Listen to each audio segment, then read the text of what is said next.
Episódio 3: A imaginação e os símbolos.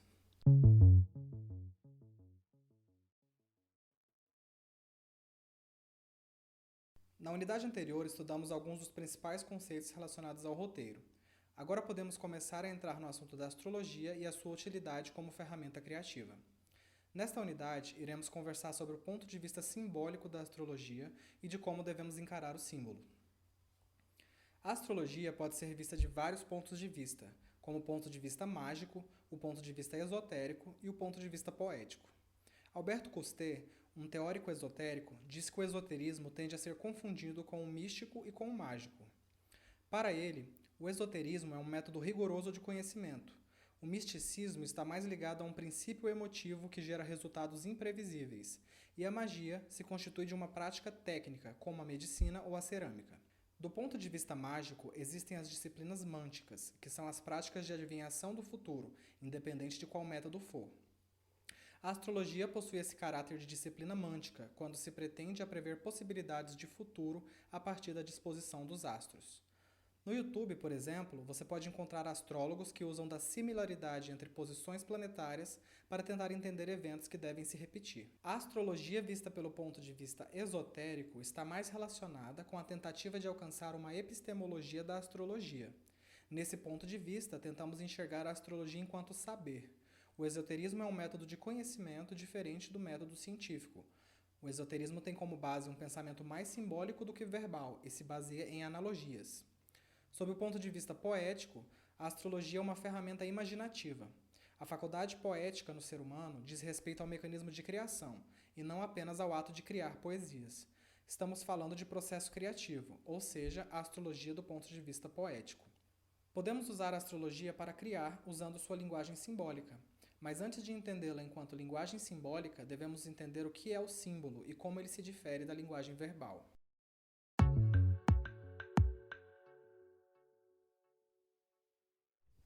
1. A linguagem simbólica.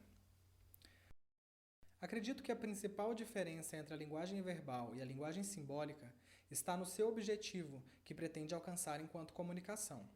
A linguagem verbal busca delimitar, como nos artigos científicos, enquanto a linguagem simbólica busca abrir caminhos de pensamento, como na arte. Se eu apresento uma palavra para uma pessoa, quero que essa pessoa entenda um significado mais ou menos delimitado. Se digo fogo, ao me referir a um incêndio na cozinha, não quero que a pessoa pense no fogo simbólico do amor, no fogo simbólico da agressividade ou da paixão, por exemplo.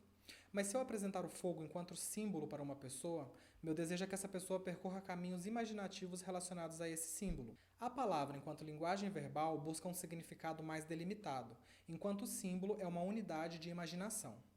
Oswald Wirth, ao falar sobre o simbolismo, diz o seguinte: o próprio do simbolismo é sugerir indefinidamente, cada um verá o que seu olhar permitir perceber. Começamos a trilhar um caminho para entender como a astrologia pode ser definida como uma linguagem simbólica. Sendo constituída de símbolos, ela consiste em um sistema comunicativo próprio que abre portas imaginativas.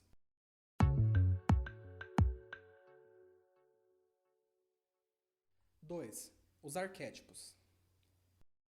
Arquétipo significa primeira forma, e de acordo com a psicologia analítica de Carl Jung, representa uma espécie de recipiente comum a todos os seres humanos. Lembra quando falamos que todo ser humano tem pais? Estamos no domínio do arquétipo. De acordo com Jung, esses arquétipos são predisposições psicológicas coletivas que são ativadas quando entramos em contato com eles na nossa vida. Os arquétipos são parecidos com símbolos, mas são mais abrangentes culturalmente. Todo arquétipo é um símbolo, mas nem todo símbolo é um arquétipo. Se pensarmos, por exemplo, no arquétipo do Sol, podemos relacioná-lo com a carta do Sol no tarô, com os deuses solares da mitologia, como o deus Apolo dos gregos, ou até Jesus, representado em muitas obras com uma coroa de raios solares ao redor de sua cabeça. O arquétipo contém vários símbolos que podem variar de acordo com a cultura. O arquétipo é uma estrutura maior que o símbolo e pode ser representado por vários símbolos. Em resumo, o símbolo é uma unidade imaginativa, um signo imaginativo, e o arquétipo é uma estrutura de pensamento comum a todos os seres humanos. Os planetas e as casas da linguagem astrológica são arquétipos que são preenchidos pelos signos, e esses signos são símbolos.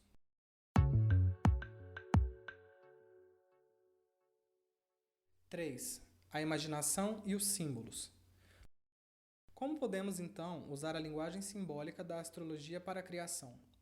Primeiro, entendemos suas unidades e depois utilizamos ela para ativar a nossa faculdade imaginativa. Por exemplo, se dizemos que uma pessoa tem um signo solar em Áries, precisamos entender o que o arquétipo do Sol representa e o que o símbolo de Áries pode trazer para esse arquétipo. Da mesma forma, ocorre nas casas astrológicas. Como os símbolos são unidades imaginativas, é impossível delimitar exatamente o que significam, pois eles iniciam processos imaginativos e não delimitam conceitos exatos.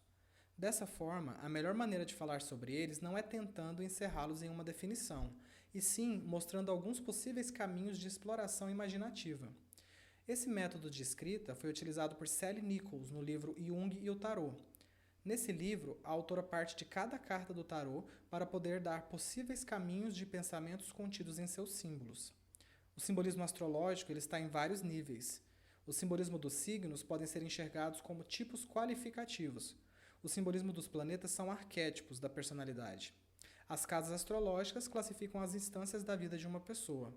E os ciclos dos planetas são vistos como ciclos de vida do ser humano.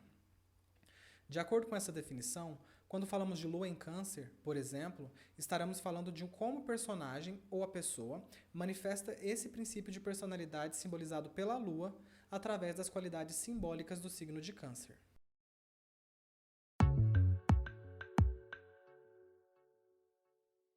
Quatro, o simbolismo dos elementos e ritmos.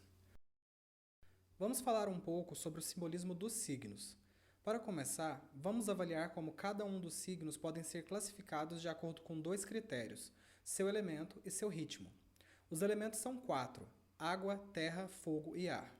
Esses elementos também devem ser entendidos como símbolos e não como coisas do plano do real. Além dos quatro elementos, existem três ritmos que são cardinal, fixo e mutável. Cada elemento possui 3 signos, um em cada ritmo. O fogo, enquanto símbolo, pode ter diversos significados, e não pretendemos encerrá-los, mas sim abrir um ponto de partida para que cada pessoa pense independentemente.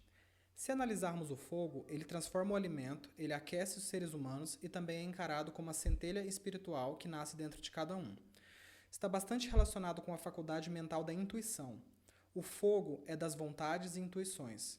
Os signos de fogo são Áries, Leão e Sagitário. O elemento terra está ligado à concretude da realidade. É o físico, o material, o corpo. Através do elemento terra, obtemos os nutrientes para a vida. Podemos caminhar em solo firme e podemos nos proteger atrás de paredes.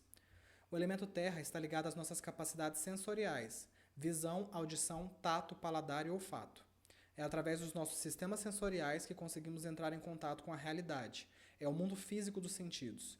Os signos de terra são Touro, Virgem e Capricórnio. O ar está ligado ao pensamento e à sua transmissão. A respiração ao sopro divino que traz consciência ao barro. É no ar que encontramos o céu. O elemento ar está ligado ao aprendizado racional, à capacidade de raciocinar, aprender e se comunicar. O ar está ligado à faculdade mental da razão e da abstração. Através do elemento ar, conseguimos maquinar a realidade, ter ideias novas e mudar o mundo. É o mundo intelectual dos pensamentos. Os signos de ar são Gêmeos, Libra e Aquário. A água representa a fluidez, as emoções, o batismo que transforma o ser humano. Na água também temos as faculdades de limpeza física e mental. Em alguns mitos, a água é um divisor de mundos, como o rio que separa o Hades na mitologia grega. Em outros mitos, a água é o elemento primordial para o surgimento do mundo. A água está no líquido amniótico, necessário para a vida de um feto e geração de um ser humano. Está ligada à faculdade mental do sentimento, da avaliação pelo sentimento. Pode ser turbulenta e profunda, bem como rasa e serena. É o mundo temperamental das emoções. Os signos de água são Câncer, Escorpião e Peixes. No caso dos ritmos cardinal, fixo e mutável, estes estão bastante relacionados ao simbolismo das estações do ano. Os signos cardinais correspondem aos signos encontrados no começo das estações do ano, sendo esses Áries, Câncer, Libra e Capricórnio. O simbolismo dos signos cardinais está relacionado ao início, a colocar em movimento. Áries é o início da vontade, a iniciativa, o surgimento do querer. Áries é o desejo. Câncer é o início das emoções, é exteriorizar o sentimento. Libra é a informação, é o início do aprendizado. E Capricórnio é a força, o início da dinâmica física. Os signos fixos são signos encontrados no meio das estações do ano. Esses são conhecidos pela conservação. Eles são Touro, Leão, Escorpião e Aquário.